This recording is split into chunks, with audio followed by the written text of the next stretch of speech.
Vamos continuar agora com o nosso estudo da questão da certeza da salvação. Já passamos algum tempo examinando os métodos de segurança falsos e fingidos. E vimos que um dos problemas mais críticos que enfrentamos com relação à falsa segurança é ter um entendimento errado da salvação e dos seus requisitos. E agora vamos voltar a nossa atenção para como podemos realmente ter uma verdadeira e sólida base para a nossa certeza da salvação. E creio que o primeiro lugar que temos que olhar, novamente, é para a teologia. Novamente, em nossos dias e era, as pessoas tendem a minimizar a importância da teologia, mas quando examinamos o alerta de Pedro para que sejamos diligentes em desenvolver a nossa eleição e a nossa vocação, com certeza para que possamos crescer e produzir os frutos da nossa santificação, a gente encontra ali, no pensamento dele, o relacionamento próximo que existe entre eleição e segurança. Agora, precisamos entender a doutrina bíblica apropriada da eleição e precisamos entender a própria doutrina bíblica da salvação, porque esses dois conceitos estão inseparavelmente relacionados. Podemos distinguir entre a eleição e a salvação, mas nunca podemos separá-las. Agora, algumas pessoas pensam que depois que nós somos salvos, que se torna o fundamento da nossa eleição. Então, em certo sentido, a salvação precede a eleição. Aqueles que defendem a visão da eleição, que nós chamamos de visão presciente ou uma visão de presciência da eleição, são aqueles que acreditam que Deus elege para a salvação as pessoas que Ele conhece desde a eternidade através da sua perspectiva da presciência. Ele olha para o corredor do tempo e Ele sabe com antecedência quem responderá positivamente à oferta do Evangelho e quem não o responderá. E com base em seu conhecimento prévio de o que as pessoas fazem em resposta ao Evangelho, ele executa o seu decreto ou sua decisão da eleição. Então, quando ele vê as pessoas exercendo a fé e entrando em um estado de salvação naquela base, ele os elege. Mas eu não creio que essa visão da eleição seja uma visão bíblica. Eu não creio que isso explique a eleição. Creio que nega fundamentalmente a visão bíblica da eleição. E, infelizmente, é uma doutrina da eleição que, em última análise, torna o fator decisivo enraizado e fundamentado em algo que fazemos, em vez de puramente na graça e misericórdia de Deus. E eu creio que as pessoas que têm essa visão da eleição são do mesmo grupo, basicamente, que lutam inevitavelmente com a sua segurança, porque a sua segurança está vinculada ao seu desempenho, por assim dizer. Mas, como eu entendo a Escritura, a eleição é para a salvação, de modo que se você for eleito, você é salvo. E se você for salvo, isso é o sinal mais claro de que você é contado entre os eleitos. Agora, vamos dizer de outra forma. Nenhum daqueles que são salvos não são eleitos. E nenhum dos eleitos deixa de ser salvo. A salvação flui da eleição. Então, se eu quiser ter a certeza da minha salvação, a primeira coisa que eu preciso saber é se estou entre os eleitos.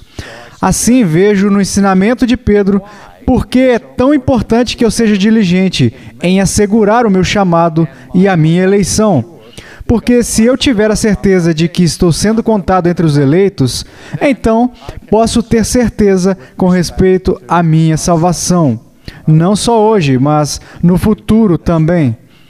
Porque a eleição não é apenas para tornar a salvação possível, mas o propósito de Deus na eleição é salvar os eleitos. E esse propósito não é frustrado. Deixe-me ler uma passagem que normalmente não é mencionada nesse sentido, mas uma que eu recebo grande conforto. Está no 17º capítulo do Evangelho segundo São João, que está no meio da oração sacerdotal de Jesus para os seus discípulos e para aqueles que creem nele, depois deles. E esta é uma passagem de grande encorajamento para toda a igreja de todas as eras. Mas no versículo 6, Jesus diz em sua oração: manifestei o teu nome aos homens que me deste do mundo.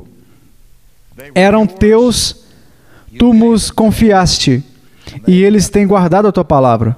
Agora eles reconhecem que todas as coisas que me tens dado provêm de ti, porque eu lhes tenho transmitido as palavras que me deste, e eles as receberam. E verdadeiramente conheceram que saí de ti, e creram que tu me enviaste. É por eles que eu rogo. Não rogo pelo mundo, mas por aqueles que me deste, porque são teus. Ora, todas as minhas coisas são tuas, e as tuas coisas são minhas, e neles eu sou glorificado. Já não estou no mundo, mas eles continuam no mundo, ao passo que eu vou para junto de ti. Pai Santo, guarda-os em teu nome, que me deste, para que eles sejam um, assim como nós. Para que eles sejam um, assim como nós. Quando eu estava com eles, guardava-os no teu nome, que me deste, e protegi-os, e nenhum deles se perdeu, exceto o filho da perdição, para que se cumprisse a Escritura. Agora, essa ideia que Jesus expressa nessa oração é que o Pai concede os dons das pessoas, dos redimidos ao Filho. E tudo o que o Pai concede ao Filho, Jesus diz anteriormente no Evangelho de João, vem a mim.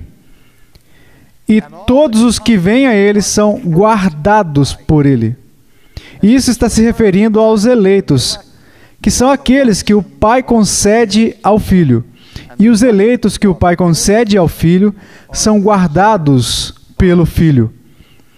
E essa é a base. A base da nossa segurança não deve se basear em uma confiança na nossa capacidade de perseverar. Veja, nós falamos sobre a perseverança dos santos, e acredito que os santos perseveram, mas a razão pela qual perseveram é porque eles estão guardados, e então é melhor falar da preservação dos santos do que da perseverança dos santos. E assim ouvimos, neste capítulo, o apelo de Jesus ao Pai para que aqueles que foram dados a Ele possam ser guardados. Agora, quando olhamos mais adiante para todo esse relacionamento entre a eleição e a salvação, precisamos nos preocupar com o que chamamos de teologia ordo salutos. É apenas uma maneira chique de descrever o que nós dizemos em inglês, a ordem da salvação. E quando falamos sobre a ordem da salvação, estamos falando de uma sequência de coisas, ou ações, ou eventos que ocorrem, que são os aspectos discretos de tudo o que está envolvido em nossa salvação. Mas também, quando falamos sobre a ordem da salvação, estamos falando sobre o que chamamos de ordem lógica, em vez da ordem temporal. Agora, aqui está o que eu quero dizer com essa distinção. Dizemos e acreditamos que somos justificados apenas pela fé. Agora a questão é, quanto tempo depois de possuirmos a verdadeira fé salvadora, somos justificados? São 5 minutos? 5 meses? 5 anos? 5 segundos? Não, diríamos que a justificação e a fé são coincidentes em relação ao tempo. No exato momento em que temos verdadeira fé, nisso, no mesmo instante, Deus nos recebe como povo justificado. Mas ainda dizemos que a fé vem antes da justificação, não a justificação antes da fé. Mesmo que ocorram ao mesmo tempo, precede-se o outro, logicamente, por uma prioridade lógica. Agora, o que queremos dizer com prioridade lógica é o seguinte, que já que a nossa justificação depende e repousa sobre a fé é o pré-requisito, a condição necessária que deve estar presente para que a justificação ocorra. Então a fé é logicamente necessária para a justificação. Precede a justificação, não no tempo, mas em termos de necessidade lógica.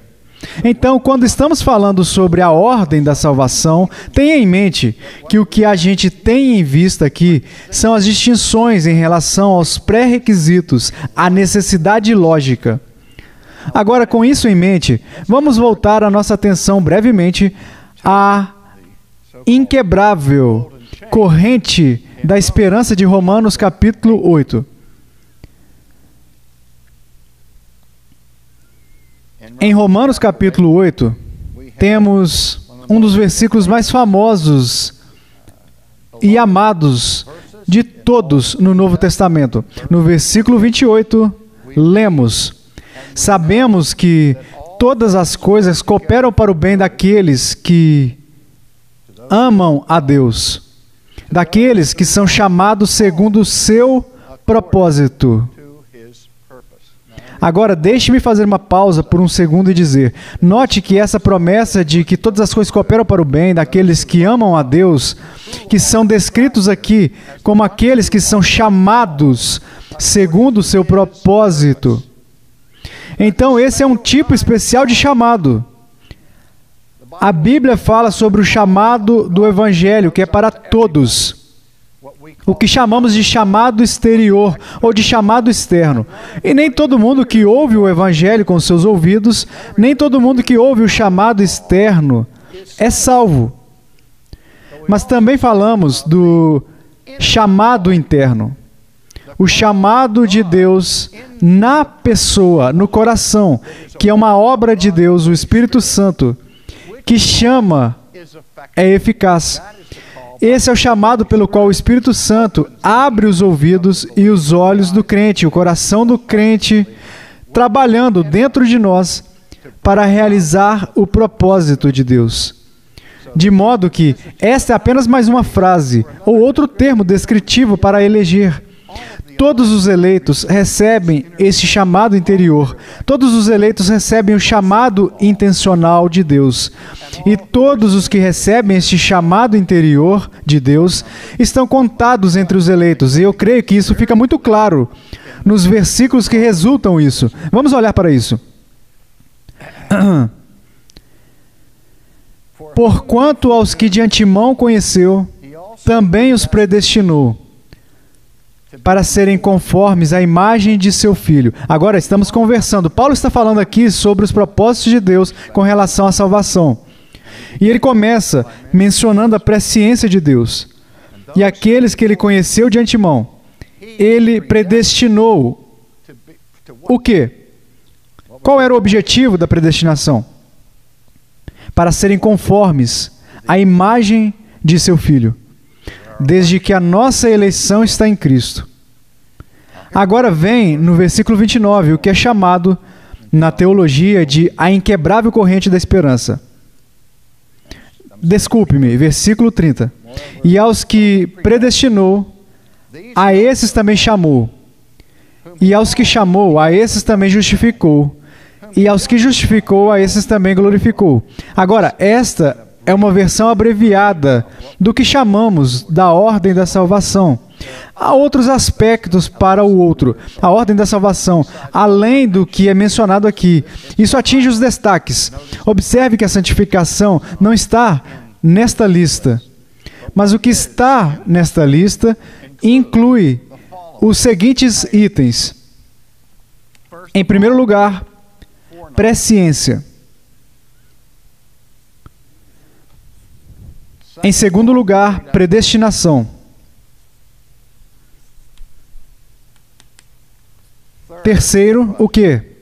Chamado. Quarto, justificação. Quinto, glorificação. Agora, há uma ordem aqui, que é uma ordem lógica, que é seguida. E é muito importante para a nossa compreensão da certeza da salvação, para entendermos o que está acontecendo aqui nessa ordem da salvação. Começa com presciência. Agora, a razão pela qual essa visão presciente da eleição, que mencionei anteriormente, é tão popular, é porque as pessoas veem a este texto e elas dizem: uau, o primeiro passo é a presciência. Haha! Portanto, isso significa que a eleição ou a predestinação é baseada em algo que Deus sabe sobre as pessoas com antecedência. Agora, o texto não diz isso. Na verdade, a maneira como Paulo elabora isso em Romanos 9, creio que ele exclui essa possibilidade. Mas como o conhecimento prévio é mencionado primeiro, as pessoas supõem que é com base na presciência que a predestinação acontece. Mas, a partir de um entendimento reformado da eleição, vamos entender isso, que as pessoas que são eleitas nos decretos de Deus e de acordo com os propósitos, não são cifras sem nome. Desde toda a eternidade, Deus elegeu Abraão. Desde toda a eternidade, Deus elegeu Jacó. Mas para ele eleger alguém, ele tem que ter alguma ideia de quem ele está elegendo.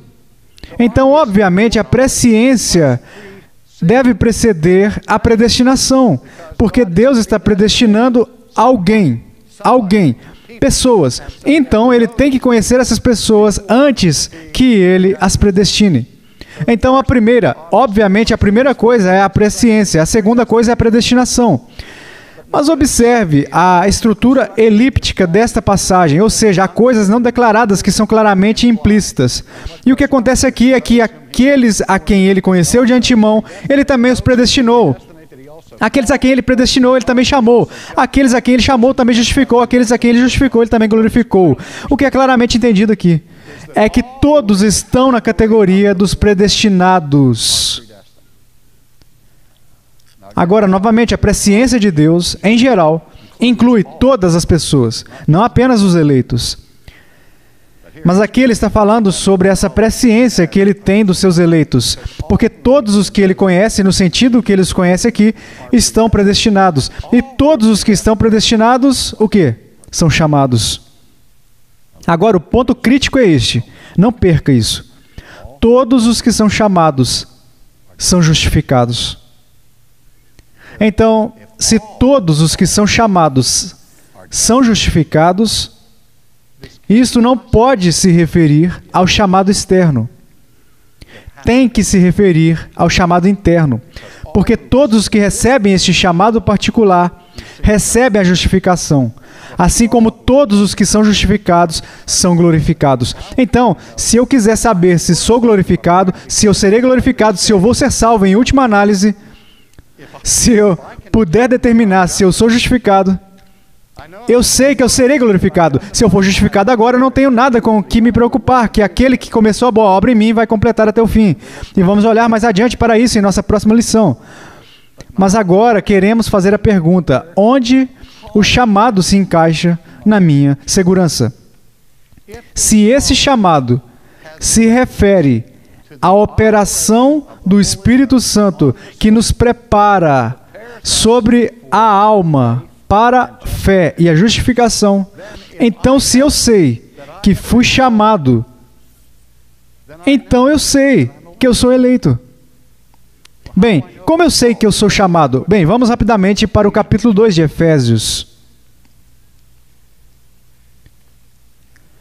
O capítulo 2 de Efésios começa no versículo 1 com essas palavras: Ele vos deu vida, estando vós mortos nos vossos delitos e pecados, nos quais andastes outrora segundo o curso deste mundo, segundo o príncipe da potestade do ar, do espírito que agora atua nos filhos da desobediência, entre os quais também todos nós andamos outrora, segundo as inclinações da nossa carne, fazendo a vontade da carne e dos pensamentos.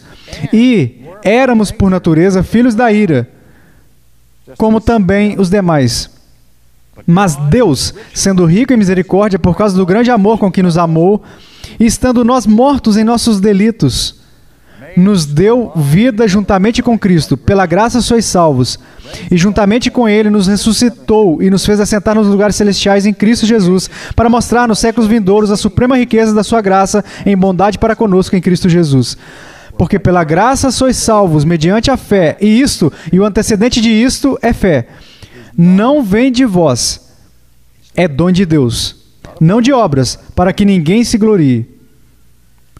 Pois somos feitura dele, criados em Cristo Jesus para boas obras, as quais Deus de antemão preparou para que andássemos nelas.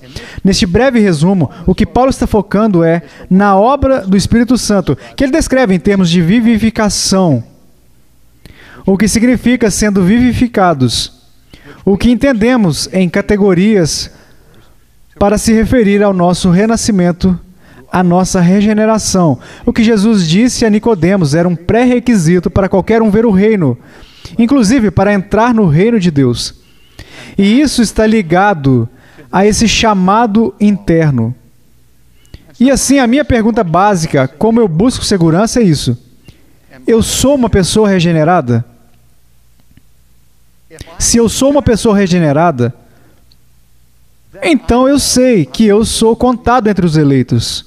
Porque sem a eleição, esta obra do Espírito Santo nunca terá lugar em sua alma. Então todos os que são eleitos se tornarão, em algum ponto nesta vida, regenerados do Santo Espírito. E todos os que são regenerados são contados entre os eleitos. Então se você pode ter a certeza da sua regeneração, você pode ter certeza da sua eleição. Se você tiver certeza da sua eleição, você terá certeza da sua salvação. Agora, novamente, o que é crítico é que entendemos o que é regeneração. Há uma enorme confusão lá fora, no mundo cristão, sobre a natureza da regeneração. E as pessoas que se autodenominam evangélicas na América andam por aí acreditando em diversas coisas diferentes sobre o que acontece com uma pessoa no caso da vivificação do Espírito Santo ou na regeneração da morte espiritual à vida espiritual. E é por isso que, novamente, eu digo, ter uma sã doutrina da regeneração é fundamental para ter a plena segurança do nosso estado de graça e da nossa relação com Deus. E assim, na nossa próxima e última lição, eu quero olhar para a obra de Deus, o Espírito Santo, em nossas vidas, como a base mais importante para sempre alcançarmos uma segurança genuína da salvação.